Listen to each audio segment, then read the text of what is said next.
लड़की इनके घर परिवार पे एक बदनुमा दाग लगा कर गई है, या उसने भी इनसे टोटल नाता तोड़ दिया जब दूसरी समाज में गई, या अपना भला बड़ा अपने हृदय पर पत्थर रख के इस परिवार ने ये निर्णय लिया होगा। लेकिन हम सभी समाज जन या समझने में खुद इस परिवार का बहुत तहे दिल से शुक्रिया करता हूँ। पिता की जिंदगी में सबसे बुरे दो ही दिन होते हैं, पहला वो जब लड़का घर छोड़ दे और दूसरा वो जब लड़की घर की मर्यादा तोड़ दे। उत्तर प्रदेश के जनपद ललितपुर से एक अजीब और चौंकाने वाला मामला सामने आया है, जिसने पूरे इलाके में चर्चा का माहौल बना दिया है। यहाँ एक पिता ने अपनी जिंदा बेटी की तेरहवीं कर दी। वजह, बेटी ने परिवार की मर्जी के खिलाफ मोहल्ले के युवक से प्रेम विवाह कर लिया था। जानकारी के अनुसार ललितपुर के मड़ावरा कस्बा निवासी शीलचंद्र जैन की पुत्री सोनम जैन 30 अप्रैल 2025 को घर से लापता हो गई थी। परिजनों ने पहले इसे अपहरण मानते हुए पुलिस में रिपोर्ट दर्ज कराई, लेकिन कुछ दिन बाद युवक ने सोशल मीडिया पर सोनम के साथ शादी का प्रमाण पत्र साझा कर दिया। इस विवाह से नाराज पिता ने समाज में एक सख्त संदेश देने के लिए बेटी के निधन के पोस्टर छपवाकर इलाके में लगवा दिए और 12 अगस्त 2025 को 13वीं तथा शोक सभा का आयोजन किया। इस कार्यक्रम में करीब 200 से अधिक लोग शामिल हुए। शोक सभा में उपस्थित लोगों ने इसे मृत्यु की रस्म नहीं, बल्कि एक आहत पिता के दर्द और आक्रोश की अभिव्यक्ति बताया। प्रदीप जैन ने कहा, पिता के जीवन में 2 ही दिन सबसे बुरे होते हैं, एक बेटे का घर छोड़कर जाना और दूसरा बेटी का घर की मर्यादा तोड़ना। वहीं प्रियंक जैन सराफ ने परिवार के इस कदम को समाज के लिए एक साहसिक संदेश बताया। इस घटना ने प्यार, पारिवारिक मान सम्मान और रिश्तों के बीच के टकराव पर गंभीर सवाल खड़े कर दिए हैं। सोशल मीडिया पर भी यह मामला तेजी से वायरल हो रहा है, जहां लोग इसे लेकर हैरानी और मिश्रित प्रतिक्रियाएं दे रहे हैं।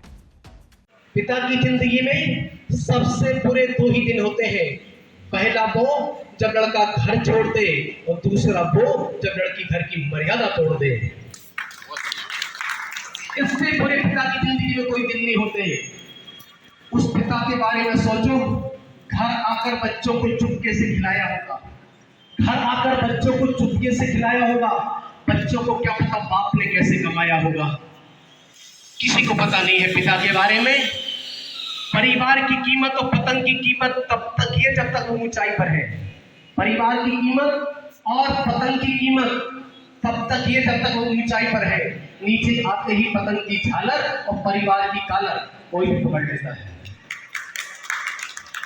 जब भी हम संस्कार की बात करते हैं, सुनो, आयु व्यंग में लिखा है, जितनी यहां महिलाएं बैठी हैं, बहनें बैठी हैं, ध्यान दें, आयु व्यंग में लिखा है कि बकरे का मूत्र अगर कान में डालो तो कान का दुख दूर हो जाता है, दर्द दूर हो जाता है। लेकिन कोई किसी के यहाँ बच्चा जन्म लेता है तो बड़े ढोल लगाड़ों के साथ दस्त होन या जो भी कार्यक्रम होते हैं सभी किए जाते हैं, बहनों ने भी किए होंगे। आज जब वह लड़की इनके घर परिवार पे एक बदनुमा दाग लगा कर गई है, या उसने भी इनसे टोटल नाता तोड़ दिया जब दूसरी समाज में गई, या अपना भला बड़ा अपने हृदय पर पत्थर रख के इस परिवार ने ये निर्णय लिया होगा। लेकिन हम सभी समाज जन या समझने में खुद इस परिवार का बहुत तहे दिल से शुक्रिया करता हूँ। इनके द्वारा जो निर्णय लिया गया है ये आगे कई पीढ़ियों तक के लिए नजीर है, क्योंकि देखने में लगातार चला आया है। इसके पूर्व भी 1-2 घटनाएं हो चुकी हैं जिनमें कुछ नहीं हुआ।